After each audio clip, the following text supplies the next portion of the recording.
Great to have you with us. Can you put your mic and your camera on, please, sir? Yes, I hope you hear me. Yeah, great. Perfect. So thank you for this meeting and for giving us the opportunity to speak. COFACE Families Europe is a European NGO. We represent the interests of families, and our main area of focus is social policy, gender equality, non-discrimination, poverty. But the more narrow focus, which brings us to this table, is financial inclusion, making sure that all families have access to affordable, accessible, and quality financial services. And as a civil society organization, we often face the same arguments when we face policymakers. It's who will pay for these measures? There's no money. This prompted us to dive deeper into understanding macroeconomics and monetary policy and examining the role that the ECB plays in all of this.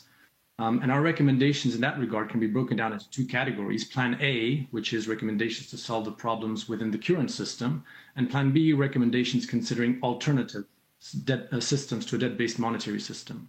Now, the Plan A is, many recommendations led us to consider the work of Kate Raworth and her donut economics model, for instance, and are aligned with what you'll hear from other NGOs and civil society organizations today. However, we believe that some of our organizations believe that these do not address the major shortcomings of a debt-based monetary system.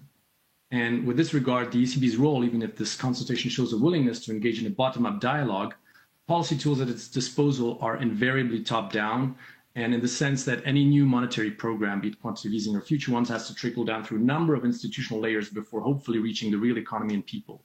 So it's equivalent to trying to replenish the ocean by dumping water on the top of Mount Everest.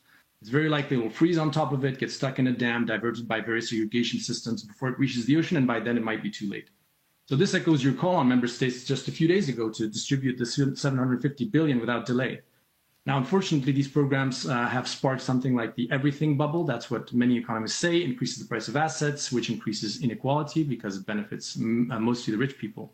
And with regards to communications, because you were talking about that, I believe that ultimately it's more like a psychological game that you're playing to ensure that people continue to consume and borrow steadily to prevent this debt-based system to implode. So your strategy of injecting this extra liquidity, as being said, it takes the form of debt invariably, which means the burden of restarting the economy is always on small and medium-sized enterprises and people that have to bear the risk for jump-starting this deflated economy.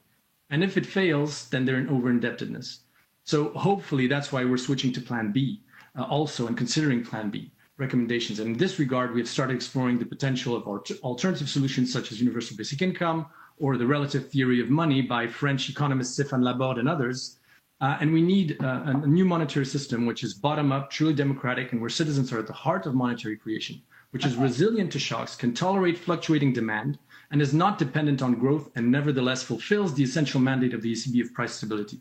So to finish, my question to you is, have you heard of such alternative monetary theories? And if not, would you be interested in an open dialogue on the pros and cons and feasibilities of such options? So we look forward to working with you on the strategic review of the ECB's mandate in order to ensure that the economy is at the service of society. Thank you very much. Thank you very much indeed, and great to hear from the social sector.